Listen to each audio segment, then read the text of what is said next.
আসসালামু আলাইকুম রহমতুল্লাহ বারাকাতু। এক ভাই প্রশ্ন করেছেন যার মোবাইল নাম্বার লাস্টে লেখা আছে 4281,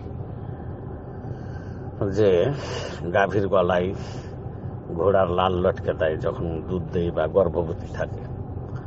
কোনো কোনো অঞ্চলে তো ঘোড়ার লাল লটকে দেয়, কোনো কোনো অঞ্চলে ধরেন শামুকের মাথা বা কুকুরের মাথা, বিভিন্ন ধরনের প্রচলন রয়েছে। তো এগুলো হচ্ছে সব শিরকের অন্তর্ভুক্ত। সম্মানিত ভাইরা আমার জেনে রাখেন, কেন যে সে ধারণা করছে যে এটা লটকা দিলে বা এটা বেঁধে দিলে, গলায় এটা বেঁধে দিলে এই বস্তুটি তার গাভীকে রক্ষা করবে। তো এটা কোনো ওষুধও নয়, আর কোনো বৈজ্ঞানিক পদ্ধতিতেও এর কোনো উপকারিতা জানা যায়নি। এই জন্য এটাকে শিরকের পর্যায়ে আমরা রাখবো, যেহেতু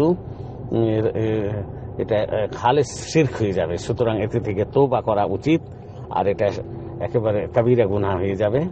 কেন যে ওই লালটা ঘোড়ার পায়ের লাল বলেন, আর শামুক বলেন, আর কুকুরের মাথায় বলেন, এগুলোকে যদি শেষ করে দেওয়া যায়, ভেঙে পুড়িয়ে শেষ করে দেওয়া যায়, গলিয়ে দেওয়া যায়, তো নিজের আত্মাকে রক্ষা করতে পারবে না। তো আপনার গাভীকে সে কি করে রক্ষা করবে?